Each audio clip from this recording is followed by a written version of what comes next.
When you started working that first job as an assistant, what are some of the lessons that you pulled out of there about just the business in general? What are those things that they don't tell you about in film school, that they, the hard knocks, the shrapnel, as I call it, that you get? What were those things that you got in that first job? Relationships are everything. You cannot meet enough people. Your Rolodex cannot be big enough. Every moment you're not at the desk should be a moment spent having lunch with someone new, cocktails with someone new, dinner with someone new, or going on a hike with someone that you hadn't met prior, or someone who's a friend of so-and-so's. So your network can never be vast enough or large enough. It really is a business built on relationships. This episode is brought to you by Bulletproof Script Coverage, where screenwriters go to get their scripts read by top Hollywood professionals. Learn more at covermyscreenplay.com. I'd like to welcome to the show Alan Trezza. How you doing, Alan? I'm doing great. Thanks so much for having me, Alex. Thank you so much for coming on the show, man. I appreciate you coming on, and you reached out to me that you've been listening to a couple of episodes recently and gotten hooked. So I appreciate that. Definitely. Yeah, it's actually funny. It was the episode with Carrie Woods that really sort of got me thinking about my crazy journey, becoming a writer and a filmmaker and a producer, because my first internship during my senior year of college was actually for Woods Entertainment, which was Carrie Woods' company. So it just really got me thinking about the old days and the crazy journey that I've been on. So, yeah. And then ever since then, I've just been listening to all the past podcasts. And like I said, I read your book, Shooting for the Mob, which I thought was one of the most true accounts of trying to get a movie made. And just been a fan ever since. I really appreciate that, man. Yeah, I some people, after they read that book or while they're reading it, they call me up and like, I don't know if you're going to make it. I'm like, I made it. Trust me, I made it through. Definitely did. Yeah. You made a positive out of a big negative, which is a lot of what it takes to make it in this industry, because there's more negatives than there are positives. But if you can change those negatives into a positive, then you're on the right track. So why in God's green earth did you want to get into this insanity that is the film industry, sir? Why? Well, because when I was 11 years old, I saw A Clockwork Orange. And I'm sorry, stop for a second. 11 years old, you saw Clockwork Orange? 11 years old. Yes, I did. Yes. Your parents are awesome. My parents did not know about that. It was a big secret for many, many years. But I saw that movie, and for most people, that can also be seen as a negative, but I turned it into a positive because it made me realize that films were not just about special effects and jokes. Films were a way of communicating ideas and thoughts and taking chances and asking tough questions. And it was really an eye-opener, as you can imagine, being an 11-year-old and seeing that film. I mean, just the first 10 minutes. And I just said to myself, how did this come into existence? Who's responsible for this? And of course, it was Stanley Kubrick. So I would go to the library and pull every book on him and then go through his entire oeuvre, Barry Lyndon and 2001: A Space Odyssey and The Shining. And each and every film was more experimental, different than the last, constantly pushing boundaries, and in a way, perfect. He made perfect films, in my opinion. You can't improve upon them. They're the best versions of those stories. And ever since then, I've sort of been infatuated with films and making movies, and that's what led me on this journey. So how did you get into this insanity? Well, yeah, I'm from Long Island. It's about as far away from Hollywood as you can possibly get. But I went to college in New York City at Fordham University and took every film course possible. My weekends were spent with a Super 8 camera, making movies with classmates. And then also, like I said, getting an internship for Woods Entertainment and working for Carrie Woods, who at the time was one of the most incredible producers. He was responsible for Night Shyamalan's first movie, Scott Rosenberg's first scripts he produced. He produced Scream, Copland, James Mangold's movie. So I really wanted to learn, what it was like to get in on the ground floor, and working for Woods was incredible. Upon graduating, Carrie's VP gave me a list of names of executives in Hollywood, because I was really thinking about making a move out here where I am currently. And the top name on the list was Robbie Brenner. Robbie Brenner was an executive at Miramax Films at the time, and flew out here with a one-way ticket, stayed on a few couches, and eventually got an interview with Robbie, and got the job to be her assistant. And the first script that Robbie gave me, and this is in the late 90s, I think this is 1999, the first script that Robbie gave me to read and cover was The Dallas Buyers Club. And she said, "Read this, Alan, I'm going to make this one day." Flash forward to 2014, it's the Oscars, and she's nominated for Best Picture. And Robbie taught me a very valuable lesson. She said, this business is all about passion. If you have passion for material, if you have passion for filmmaking and films, you're going to make it. And she's been an incredible mentor. Now she's running the film division at Mattel, and she's in London making Barbie right now with Greta Gerwig and Margot Robbie. So that's what sort of got me started. And I was on an executive path for a long time. I was a development executive for Drew Barrymore at Flower Films, which was incredible. And one day I get a call, and it's Robbie again, saying that Tony and Ridley Scott are looking for a development executive. I said, "Great. Good luck finding one for them." She goes, "No, I'm calling because you're the guy." And I was like, "Well, I've kind of been hanging out with Drew for a while, working on some rom-coms and stuff." She goes, No one loves movies like you. They love movies. You love movies. You have that in common. It's hard to find out here."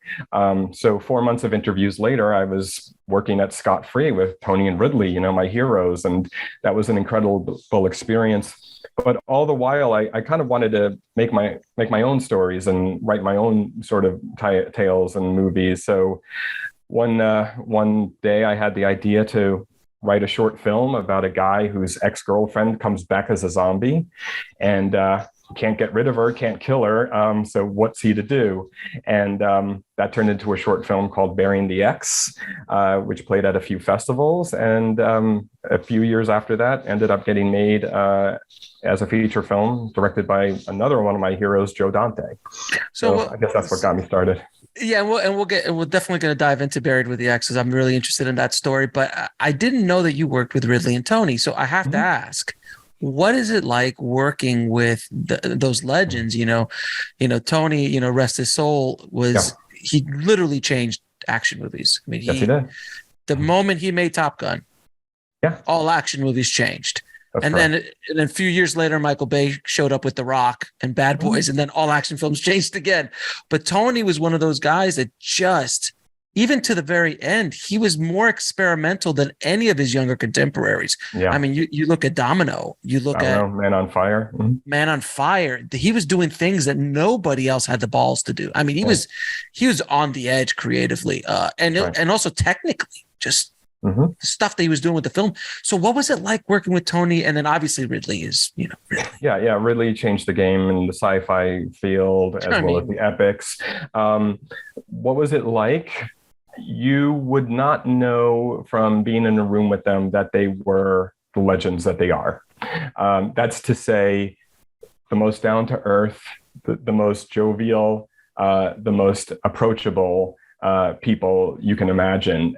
So much so that I had to at times remind myself, oh my God, I'm across the table from the guy who made Blade Runner, or I'm across the table from the guy who made Crimson Tide.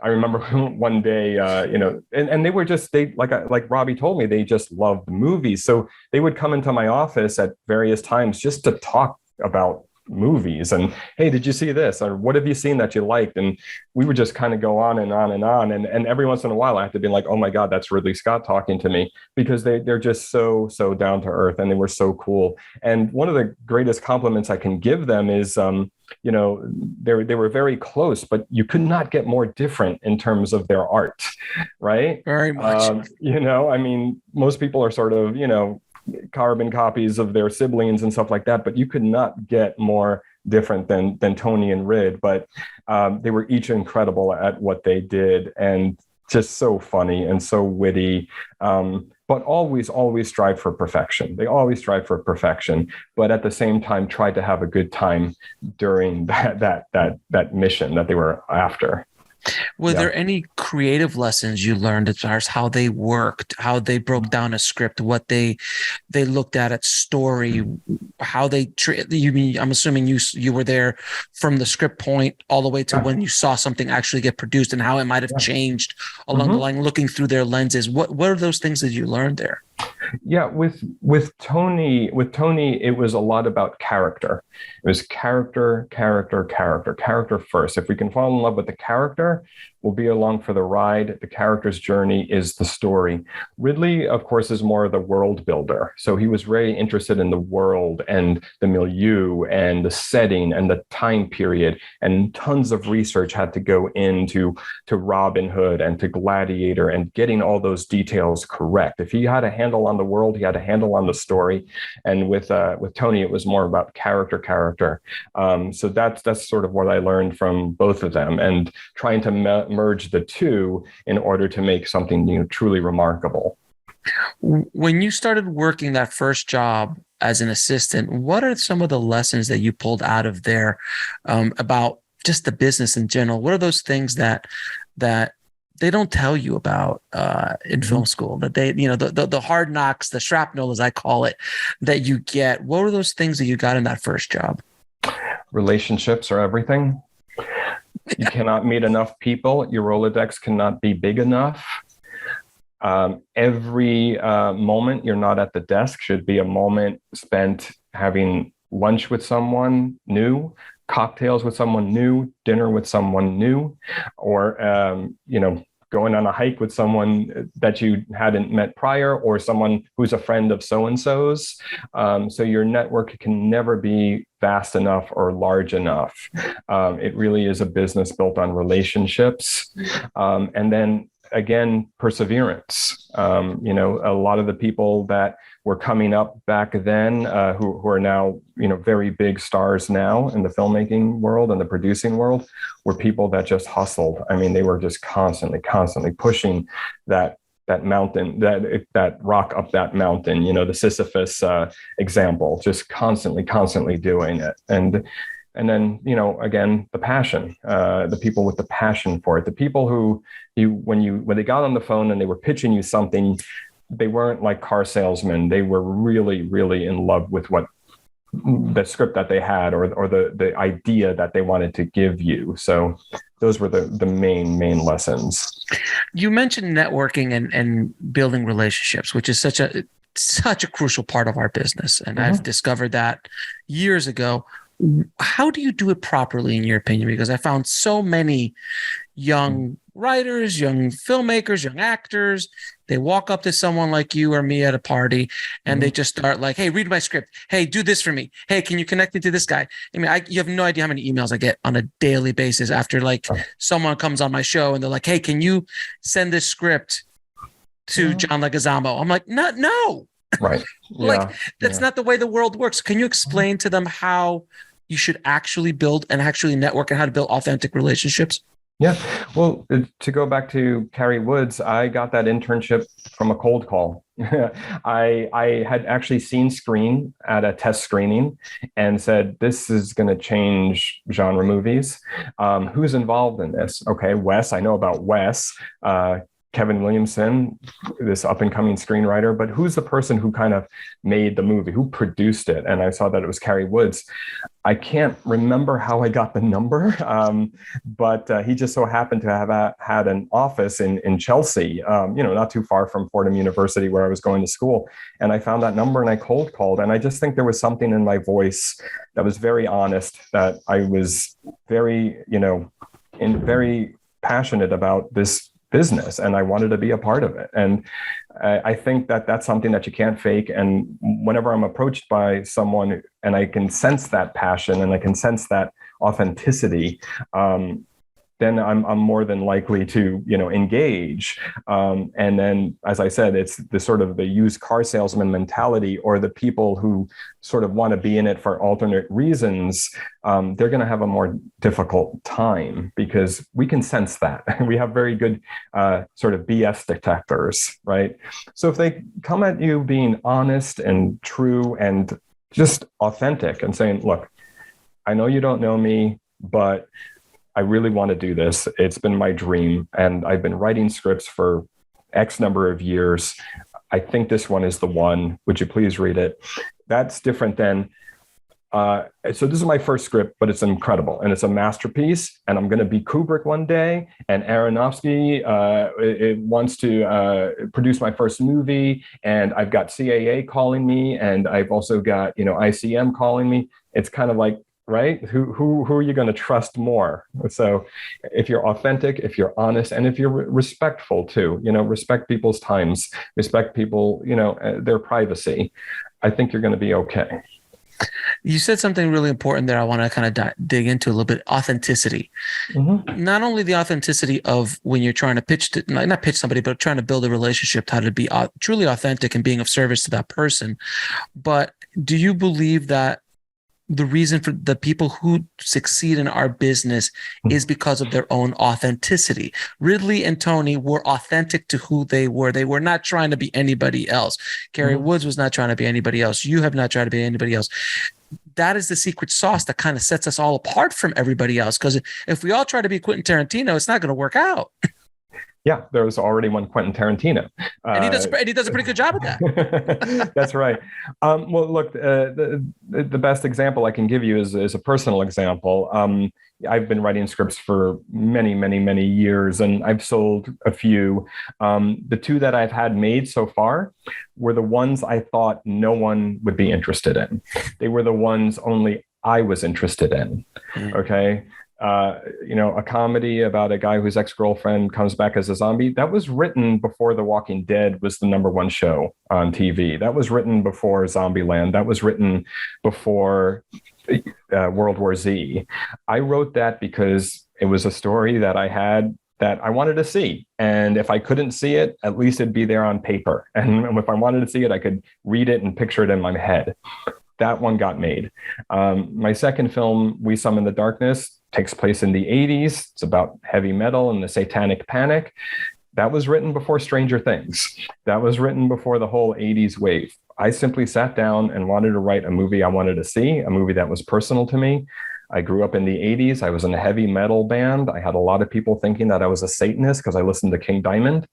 And I wanted to write a story about that. That ended up getting made. The other scripts that I sold, I've sold scripts to Paramount. I've sold scripts to Miramax. Those are on the shelf somewhere. They're commercial for sure, and they ended up getting at studios. But as I said, it's the ones that were more personal to me, that there was just some driving force behind them, and other people got on board, and we pushed that mountain up that hill, and we got those movies made. So I think there's something to be said about that. So let's talk about that first film, Buried with the X. You made that Burying the X. Yeah. That was a short that you made first, right? So you produce a short. How do you get the short to a feature, which so many people listening have tried to do that, myself included, by the way, trying to make short films to get a shot at a feature. So you didn't just get a feature, you also got it directed by a legend, by the legendary Joe Dante. So what was the story from the short to the feature and getting Joe involved? Okay, cool. So the short is something I'm extremely proud of. I directed it. I was one of the producers on it. I wrote it. We had a fantastic cast. The The lead was John Francis Daly, from Freaks and Geeks fame. He's now a very, very famous writer-director. He's directing Dungeons and Dragons right now with Chris Pine. And one of the other leads was Danielle Harris from the Halloween franchise. One of my favorite actresses growing up, because I love those movies so much. But I had made that film just by calling in favors, as I said. Everyone I knew, everyone I had met along the way, at every company I worked with. I ended up getting it shot on the Paramount Genesis camera, which was an incredible camera at the time. My DP had a great relationship with Panavision, and we got the Panavision Genesis for a weekend. Just kind of checked it out and was like, I'll bring this back on Monday. Gave it back on Monday. But that got made. It was 15 minutes and played at a number of festivals. I think people really liked the tone, the energy, and of course the cast was pretty cool and recognizable. We played at Comic-Con and several other festivals. But the first step was really adapting it into a feature. I wasn't going to give it to an agent and say, here's my short, make a feature of it. They needed sort of like a proof of concept. They needed a script. So before doing that, I sat down and I had to kind of break apart that 15-minute short and see, okay, what's the story here? Where's the 90-minute version of this movie? And a lot of changes had to take place, in a lot of ways. I had to kind of forget the short and start from scratch. But, after about 3 or 4 months of writing, I came up with a 90-minute screenplay that I gave to a bunch of friends, and they were very honest with me. They said, this is actually really, really funny. I laughed at almost every page. And after that, it was just the search for money. Of course, we tried going out to studios, and there was some interest, because at the time, this was at the time when like studios had like their mini kind of genre divisions of their companies. I think like Paramount had one, Fox had one. Oh yeah, Fox, Paramount Vantage. Right, and Fox Atomic. I remember Fox Atomic. Yeah. They were kind of close on it. They because it could be made for a good budget and with genre and comedic. So yeah, it clicked all the boxes. But at the end of the day, they ended up passing. So we tried the studio route, passed. Again, it was the passion to try to get it made that made me say, okay, make this independently. A lot of your favorite movies are the independent films, out of Sundance and other festivals. Maybe this one could be yours. So went to every AFM, which is the American Film Market, which is in Santa Monica, California, once a year for about a week. People from all over the globe get together and they sell their movies and stuff like that. So I'd sneak in there because the badge is like $400 or something. So I would kind of sneak in or just try to mingle with people. And eventually, thankfully, I did meet some producers, Carl Effinson and Kyle Tequila. They had a company, and they were based out of Texas, and they really believed in it. And they were getting a company together and thought that this could be made for a price. And they came on board, and soon thereafter, it got to Joe's hands. I was meeting with Joe Dante, the next day. Couldn't believe it. I screwed up the first 2 minutes of the meeting because I sat down and I said, I have to tell you, I was 13 years old when I saw The Howling. And, and you could just see Joe be like, oh, God, thanks a lot for that. I was like, no, I didn't mean it like that. I didn't mean it like, I saw 13 years old. Fart. No. He goes, thanks for making me feel old. I said, no, I didn't mean it like that. I didn't mean it like that. I meant it's the best werewolf transformation I'd ever seen, even better than John Landis's American Werewolf in London. Since then, that was years and years ago. We're still friends and we still email each other. And he's just an incredible human being. But yeah, it was many, many years of just, as I said, networking, going places, meeting new people, who's got money, who's interested in a zombie pick, this, and that. And then finally, I remember, the movie had some starts and then stops and then starts and then stops. And then when I thought the movie was basically dead and gone, World War Z came out. and ended up being the highest grossing film of Brad Pitt's career. And the next day we got a call from some financiers who said, "We hear you got a zombie pick. When can you get started?" And we were like, yesterday. And they said, "Go." And we were shooting that movie, and that's how that happened. So between the moment that you finished the short to the moment you started production, how many years was that, sir? How many years was that, sir? Conservatively 5, I would say. Conservatively 5. So this is the question I have to ask you, man. And this is such an important question because so many of us have to go through this. How did you get through those 5 years? How did you get the energy to continue to push this boulder up a hill with no indication per se that it was actually going to get to its destination? You had Joe Dante, great, that's awesome. You had some elements to get the thing going, but even after first year or two, you're just like, okay, is this going to happen? Like, how psychologically, how did you get through it? I mentor a lot of kind of young up and coming screenwriters because I want them to learn the lessons that took me sometimes years to learn. I want them to learn it, in an instant, to save them a lot of the hardships. The hardest part about making a movie is finding an idea that you fall in love with. That's the hardest part. Okay. And if you have that, you're already on your way, because in a lot of ways, it's like a marriage. There's going to be some good years. There's going to be some bad years. But if you truly love that idea, you're going to stick with it. And that's the best analogy I can give you. Look, if it was an idea that I wasn't truly head over heels in love with, we wouldn't be talking about this movie right now, right?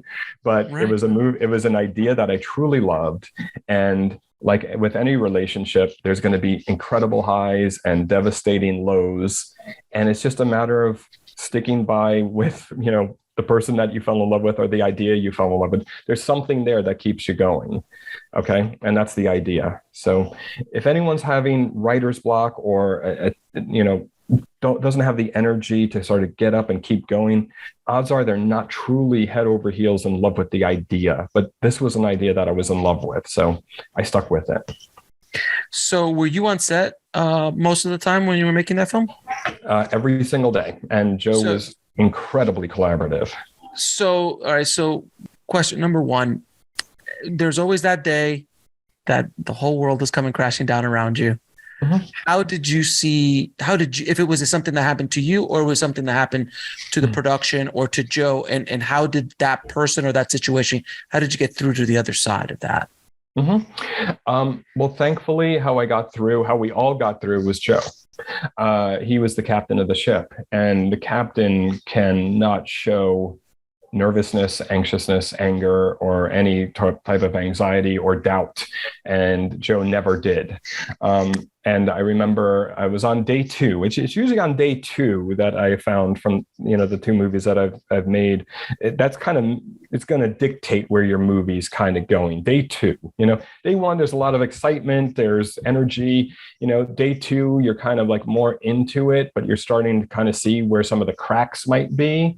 So when day 2 came along, I remember one of the producers came rolling up in a giant Escalade and came and said that they wanted to talk to Joe. And I said, uh-oh, here we go, gulp. And up until that time, they had, like happens to most independent films, they had slashed our budget a pretty good amount. And we could only shoot with 1 camera. And we only had 20 days to shoot the film. So 20 days, 1 camera. 2 cameras would be ideal, right? So you can get more coverage, half the time, but 1 camera, 20 days. I said, okay, this thing's going to look like Clerks. Unfortunately, what are you going to do, right? You can only put it down on sticks and shoot, and then you can't get too creative, right? And I also think they got rid of our Steadicam. I think they got rid of some dolly tracks. What's the point of doing this then? If you can't, come on, man. Exactly. Right. We're all here. We're all the party's here. Let's just do it right. Well, they just needed to slash and burn. So then day 2 comes around, and one of the producers comes in an Escalade and wants to talk to Joe. And I said, oh, here it is. He probably saw the dailies, says everything looks really static. And what the heck are you guys doing? And I'm going to cut more, I'm going to cut your days. So he asked to talk to Joe, and they go in the corner, and I see Joe talking to this producer, and the producer's kind of waving his hands like this, like going like that. I said, oh boy, he's asking why the footage looks so static and blah, blah, blah, blah, blah, blah. And then about 2 minutes later, the producer shakes Joe's hand, waves goodbye, gets in the Escalade and drives away. And then I said, I went to Joe, I said, what's going on? Is everything okay? He goes, yeah. He says the footage looks amazing. He says, I'm making a $2.5 million movie look like a $5 million movie. And how do I get it to look like a $10 million movie? And I said, give me another camera, give me a steady cam, and give me some dolly tracks. He goes, cool, you got it. And then the next day we had our steady cam, and we had our dolly track, and we had our B camera. So yeah, isn't that the way it works? It's just so fascinating. That's just the way, producers, financiers, sometimes it just drives me absolutely mad. What was, working with Joe, what was the biggest lesson you took away from just working with someone like that? It's such a close collaborative way. Best idea wins.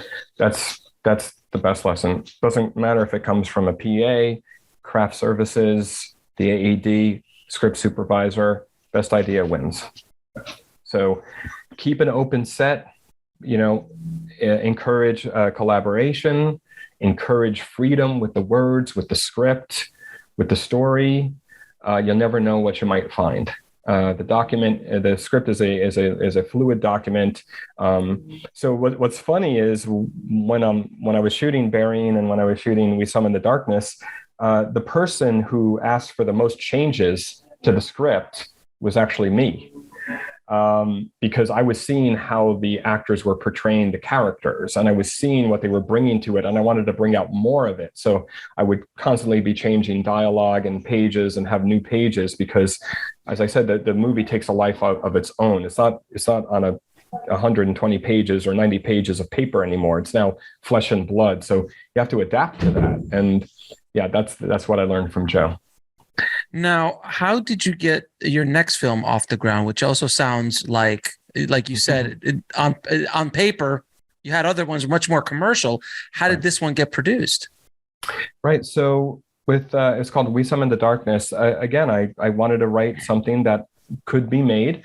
So minimal locations, not a lot of effects, but with really hopefully good characters, good story, and some good twists. And ended up writing We Summon the Darkness. Same thing. It was an idea that I fell in love with. It was something I really wanted to see come to fruition. So then I started to reach out to some producers that I had met along the way. The first person I called was a producer named Christian Armagida, who was a very, very big genre fan, worked on a ton of genre movies.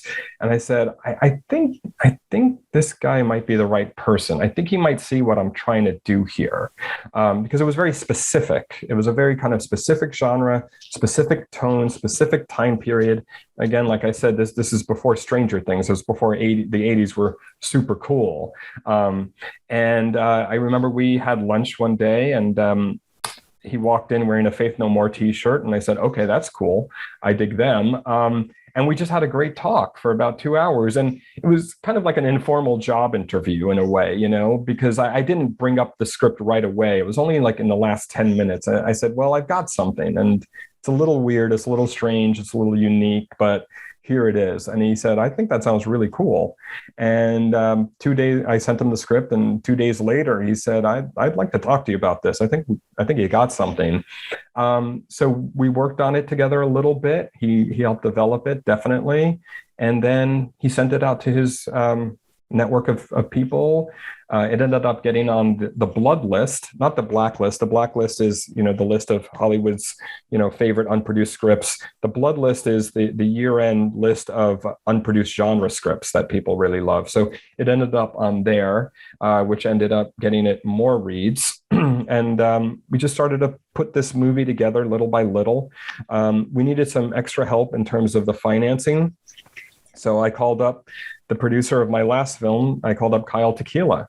And I said, Kyle, I know how hard you worked on Burying the Ex. I know how, like, when the going got really rough, that you just put it all out there. You just risked everything to get this thing going. Would you do the same thing for this?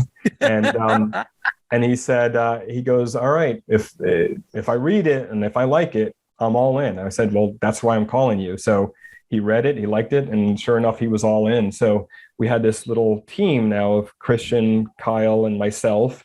And then the search for a director began. And that took a long, long time. Whereas with Burying the Ex, Joe Dante was pretty quick to come on board. We went through, I think, about 5 directors. That's including a directing team. So that's 2.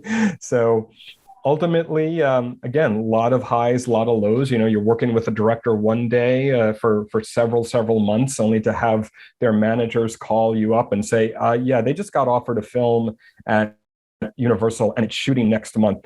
He's going to have to drop out. Needless to say, that film at Universal never got made. So, and we would say, is it real? And the managers would say, yes, it's 100% real.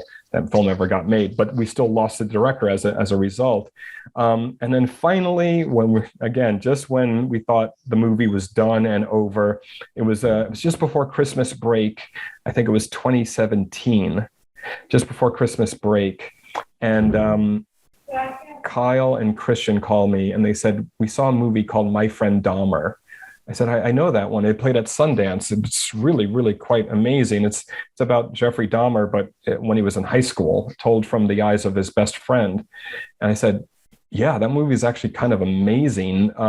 We've been looking at these genre filmmakers, like these kind of genre film festival kind of guys who are making a big splash. But here was like a real like art house filmmaker, a real sort of character-driven filmmaker. His name was Marc Meyers. And I said, well, good luck getting him, because he makes like real movies. Like, we're looking for like a fun genre film. They said, no, he likes it. And I got on the phone. Again, it was just before Christmas.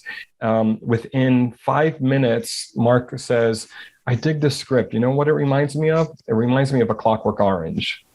And then, yeah.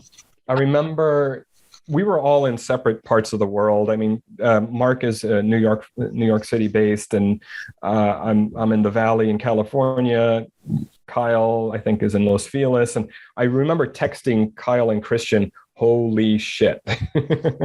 And again, it was the passion in Mark's voice. It was the authenticity. At the end of that call, I said, Mark, you and I will make this movie together. And he goes, yeah, cool. Let's make a movie. Less than a year later, we were in Manitoba, Canada, making the movie.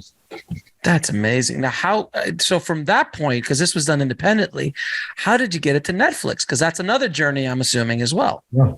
Yeah. So thankfully, Mark directed the hell out of the film. We had an incredible cast. Alexandra Daddario, Maddie Hassan, Johnny Knoxville, amazing cast, incredible production, incredible acting. Just Mark made such a fantastic movie that really struck a chord with people. And we ended up getting a deal with a film distribution company, Saban Films. And they were the ones responsible for getting it released all over the world and on Netflix. It was supposed to have a very nice theatrical run. Mm-hmm. However, it was slated for a theatrical run in April 2020, just when the pandemic hit. And I remember we got a review from Owen Gleiberman at Variety, a fantastic review. And he said, the only sad thing about this is that this won't get a theatrical review. And if anything is meant to be played with an audience of raucous film goers, it's this movie. So that was unfortunate. But who knows? It could still play on the midnight circuit, somewhere down the line as a cult movie. Is there anything that you wish someone would have told you at the beginning of your career? Just that it's going to be 10 times harder than you thought it would be, and that you'd work 10 times harder than you thought you ever would. And not all hard work is rewarded. A lot of the times So true. a lot of the times the reward has to come from the work itself. Right. So as you said, so what kept me through, what got me through the years of trying to make Burying the X or We Summon the Darkness? It was, well, I had this document, I had this script, and I remember Christian would say, like, sometimes he would just read it just to read it because it would make him smile, So a lot of the times the reward comes out of the work itself, or the reward comes from, I got a piece of fan art about 3 or 4 weeks ago from someone who had seen We Summon the Darkness, and they just loved it so much that they drew like a mock poster of it and gave it to me, and that's an incredible thing, So not the rewards won't come in the way that you expect them to, but there are rewards there. Just have to know how to recognize them. Isn't it interesting that most people in general, but specifically in the film industry, they work towards a goal. And if they don't get the goal, they're unhappy. Mm-hmm. But the majority of people in the film industry don't get to their goals. Right. Not the goals that they set out, maybe other goals, maybe other situations, maybe other opportunities. But generally speaking, all of us, I think at one point or another said, we're going to be Steven Spielberg. We're going to be Stanley Kubrick. We're going to be Eric Roth. We're going to be whoever that person is that you idolize. Mm-hmm. We generally almost always never get to that place, but we get to wherever we're supposed to be. Yeah. But so much of our journey is depressing many times because we don't focus on the journey. We focus on the destination. And if you would have focused on the destination with these two projects, you wouldn't have made it. You were actually focused on like just the enjoyment of, well, I wouldn't even say the word enjoyment, but the process. Is that a fair statement? 100%. 100%. Yeah.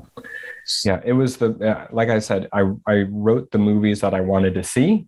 And even if I didn't get to see them on the big screen or on a 60-inch flat screen, they still existed in my mind and on paper. Now, I'm going to ask you a few questions to ask all my guests. What advice would you give a screenwriter or filmmaker trying to break into the business today? Okay, for screenwriters, find that idea that you fall head over heels in love with. Don't chase the marketplace, okay? Don't try to be the next, don't try to write the next Marvel movie, okay? They've already got the next 5 years of Marvel movies already lined up. And if you really think about it, look at who Kevin Feige's hiring to write and direct these Marvel movies. Is he hiring the big tentpole folks, the people who have made those $100, $300, $400, $500 million grossing movies? Or is he hiring someone like Taika Waititi? Is he hiring someone like James Gunn? He's hiring people with unique and original voices, okay? That's the trick. Find your voice, okay? If you have something to say and only you can say it, and you have an idea and you're the only person that can execute that idea, that's what you should do, okay? Because that's how you'll get noticed. That's how you'll get a meeting, at Marvel or any other place, because they've got all the big action guys. They've got all the big dialogue guys or the next Tarantinos and stuff. But what they're really looking for is a unique, original voice who could take a property like Thor and bring it whole new life, right? Or take a property like the Guardians of the Galaxy and just completely upend, that whole franchise. So that's my advice for screenwriters. Do not chase the marketplace. Work on your voice. When you're talking to friends, when your friends are like, you're so funny because only you do this, or you think this way. Okay, what is it that gives you your voice? What is it that your friends are constantly entertained by? That's your voice. Work on it. Find it. Take chances. Don't worry about selling. Okay. And then for filmmakers out there, again, it's the network of people. It's about getting seen by as many people as possible. Okay. Always produce. Find your, I say a lot of the times making a movie, it's kind of like forming a cult. Okay. You have a document, you have words written on paper that people believe in, that people trust in. And then the cabal grows larger and larger and larger. And then before you know it, money's being spent. Okay. And then at the end of the day, everyone gathers in a room to see what the document has produced, right? It's almost kind of like a cult or a religion, right? So find that team of people that you trust. Like when I found Christian and Kyle and the other people that I work with, and you'll be on your way.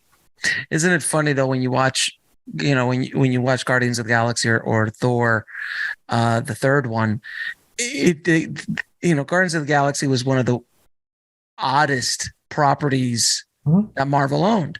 They were kind of like in the bargain bin of comic books. I remember them when I was collecting comics. I was just like, the Rocket Raccoon? Like, what?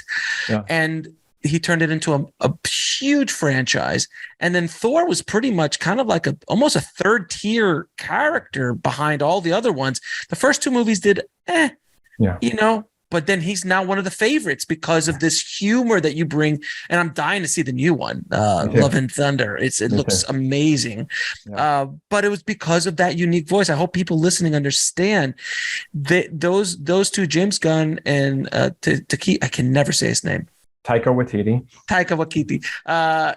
They both are so authentic to who they are. That's what made them pop. That's what got them these jobs. That's what got them the success that they've gotten. They didn't try to be anybody else.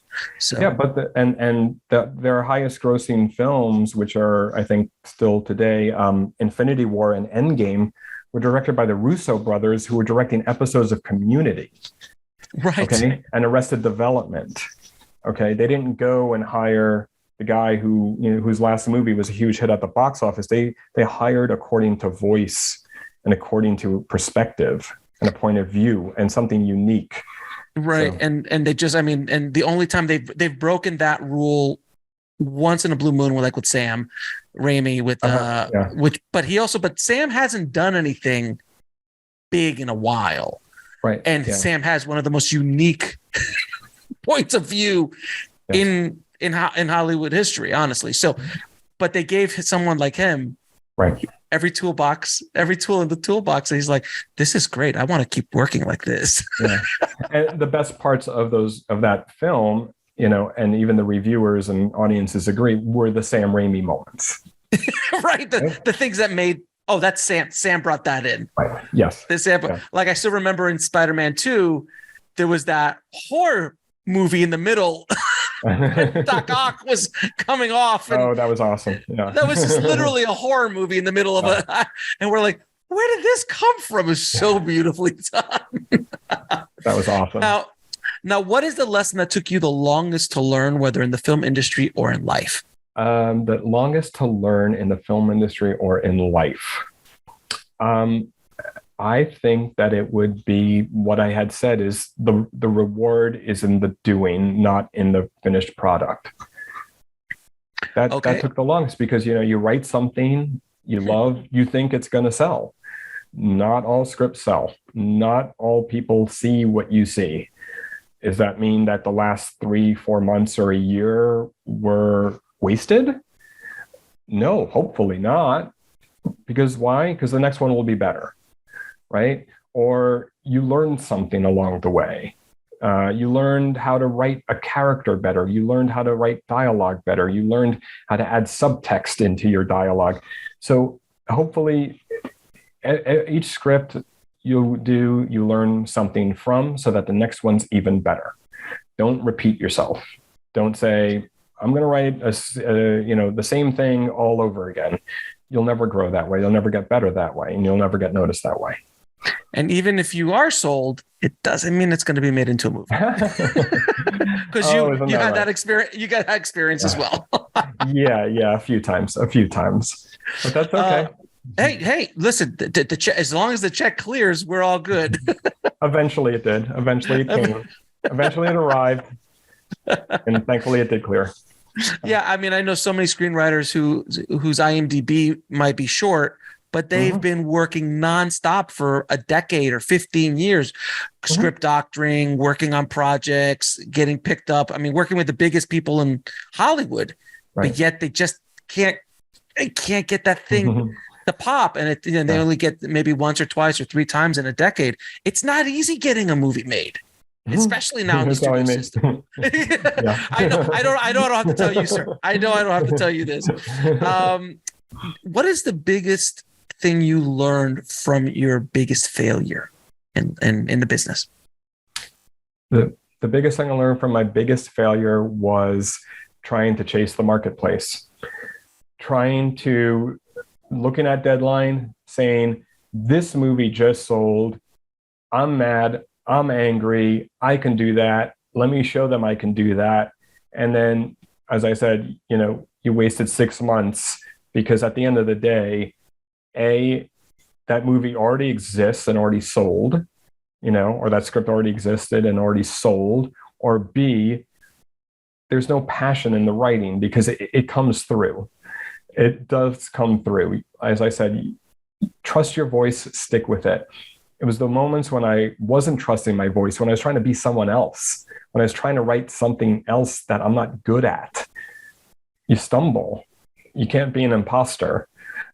So I would say, I've written maybe 2 or 3 scripts simply because I thought they would sell.